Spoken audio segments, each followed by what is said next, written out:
Hey there, welcome back. Once again, it is time for the Golden Age of DC Comics 365 Days, where I take this beloved hardcover coffee table book given to me about 2 decades ago by one of my best friends. This has been surfing my coffee table ever since, and it's been a source of comic book conversation, the kind that we used to have in the comic book shops on any given Wednesday. That used to be new release day.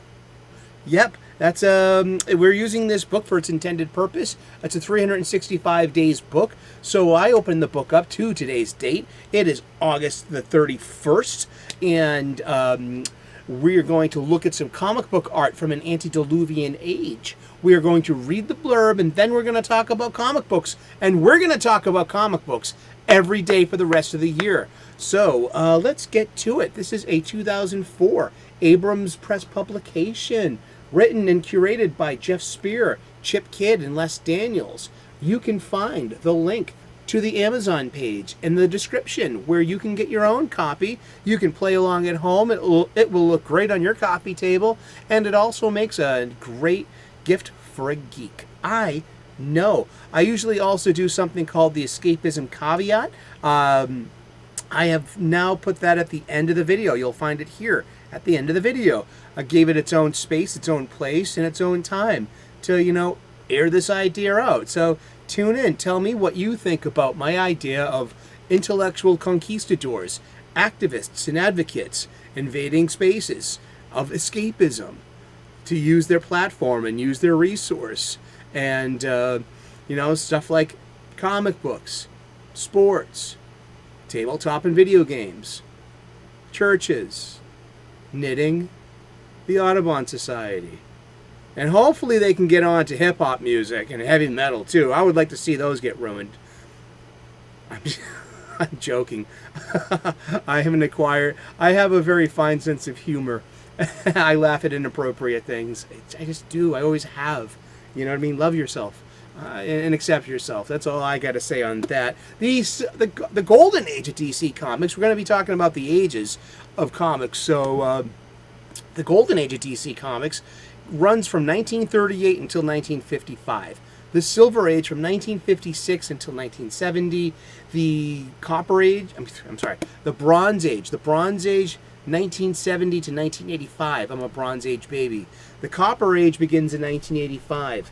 And I get these standards from the glossary of this, the Overstreet Price Guide. This is the most current edition. We're going to be talking about this just a little later.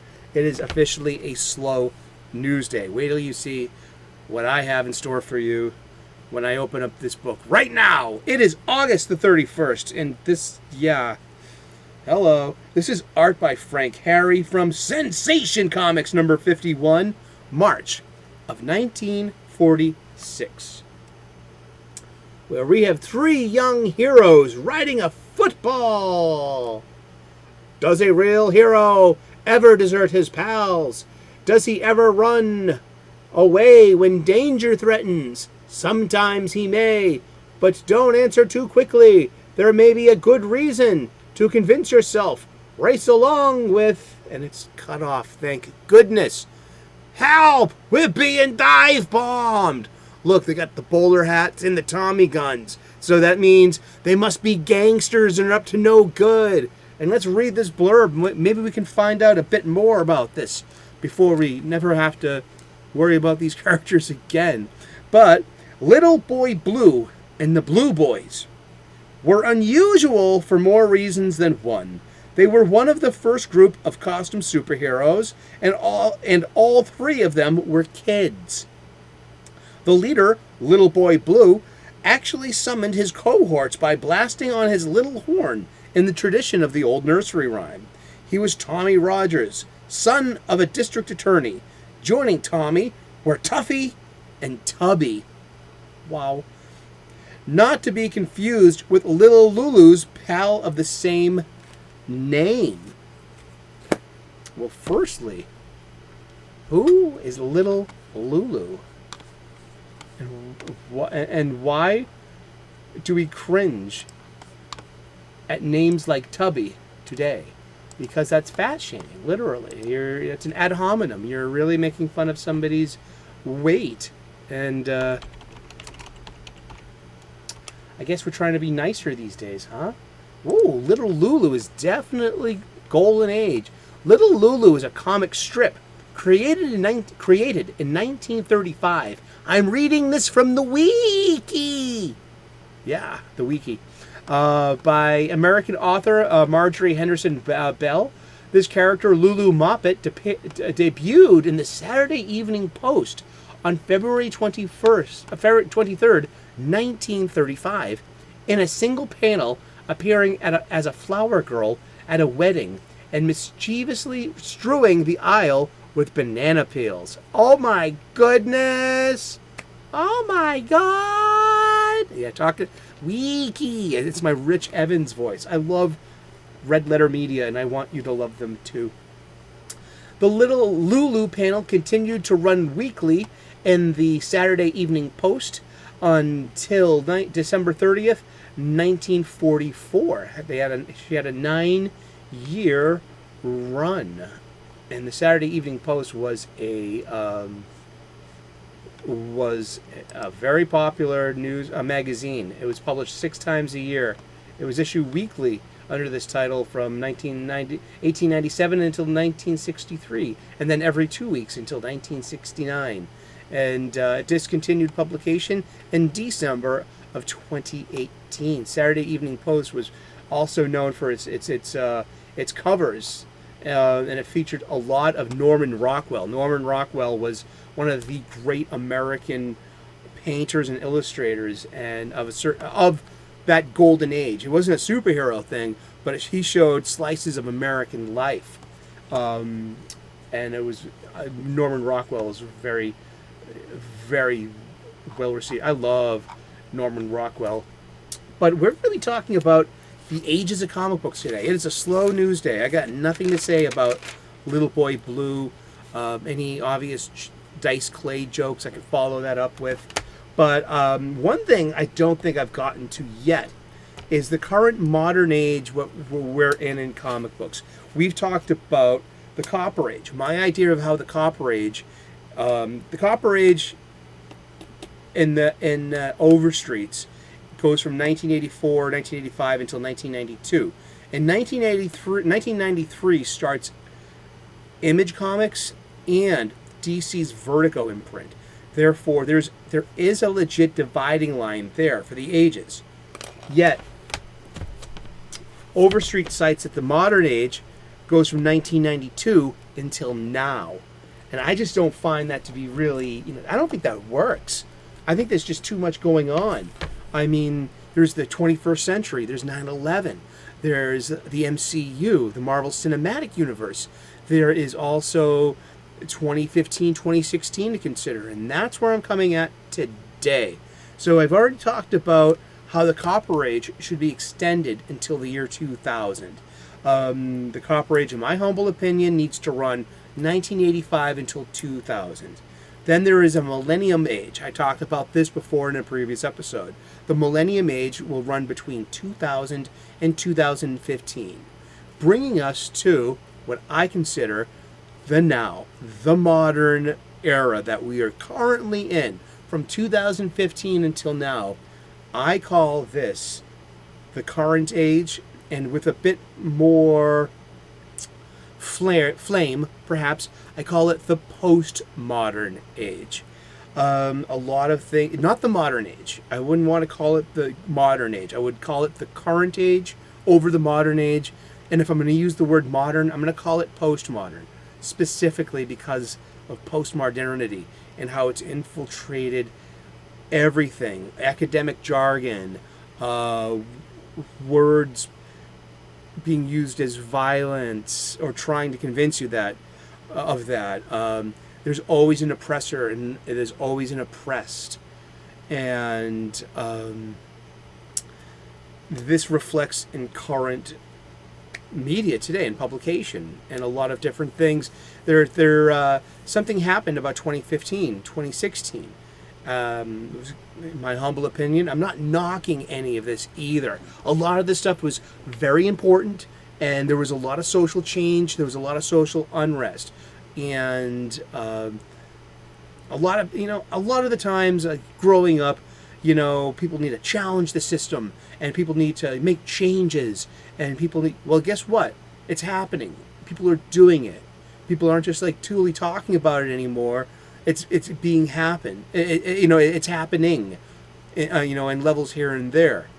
But for someone being a lifelong comics book fan, it's incongruent with what came before it. Now everything's about, and I would like you to refer to my escapism caveat, activism and advocacy coming into pre-existing spaces such as fandoms, a comic book fandom, Lord of the Rings, Doctor Who, The Terminator, Star Wars, Star Trek.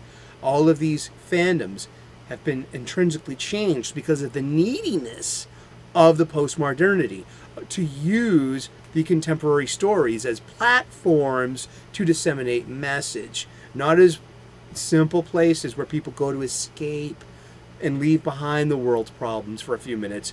We need to have some kind of value to it. It reminds me about when I was a kid. I couldn't have like pure video games, a video game console, or there was a huge thing on Eric has to have toys with educational values. He needs to live up to his potential. He needs to learn. And it made things unfun, and there was a bit of a millstone to it too, because it wasn't about my fun. It wasn't about my escapism. It was about this constant struggle to educate the child. You know what? The child grew up educated.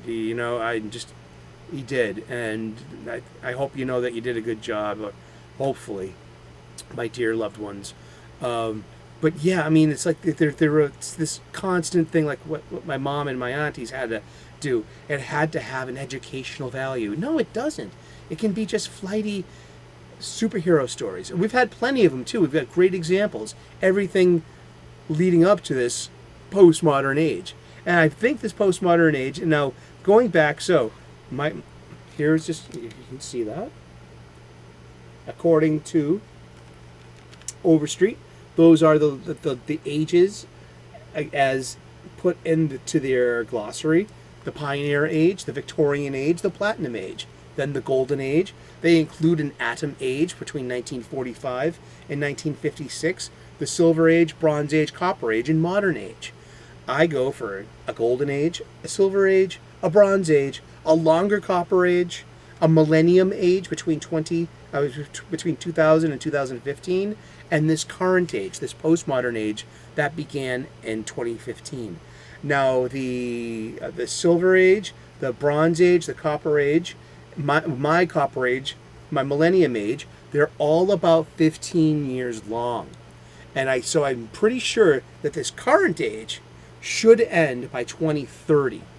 And then we can enter a new age. The YouTuber and podcaster Razorfist, he might not be your cup of tea, but he's mine, calls it an Iron Age, where we're smelting out the impurities and we're going to have a stronger, tougher product. A sword that can actually break through the bronze and break through the copper. Pure iron. I love that kind of allegory. I love that. That's a great way to envision it for me. But yeah, I love talking about the ages of comic books. I grew up in the Bronze Age, and I grew up smack dab at the beginning of the Copper Age. And I've seen the changes, and I've seen how the tone of these beloved magazines and adventure stories has changed, especially in the past 7 or 8 years. It's finky. They're squares. They're normies. They're fake geeks and fake geek girls. And they've infiltrated our spaces to use them as learning tools, to give you your learning moments, and there's nothing wrong with anything that they're suggesting, because it already existed. It really did. I mean, you can't sell me on something I've already bought. I mean, and why aren't I buying this either? I'm a pretty smart dude. You know what I mean? I want to buy things. I want to buy comic books. Why aren't I buying them? Because they're pretty awful. I mean, they're not well written. They're not well thought of.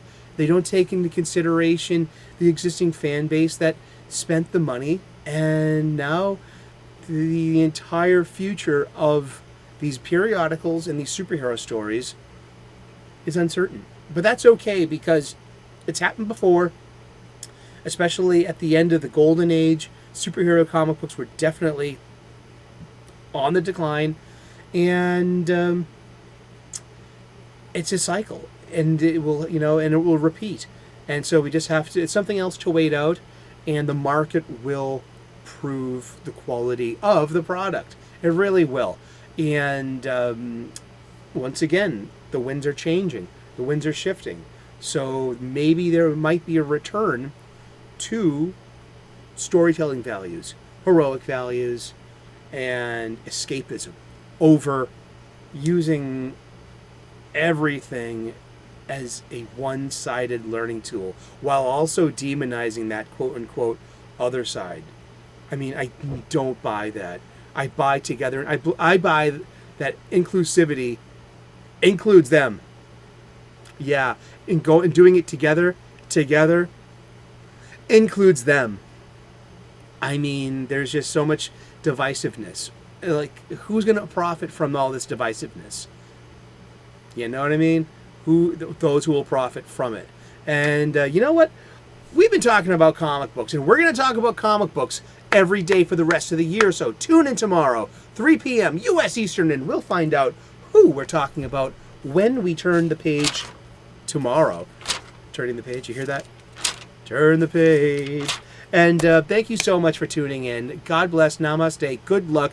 Like and subscribe. I would love to earn your subscription. We make daily content here. And if you have something to say about the ages of comic books, especially what current age we're in now, leave a comment. Continue this conversation. I'm all for it. We'll do it. Let's do this. Cheers.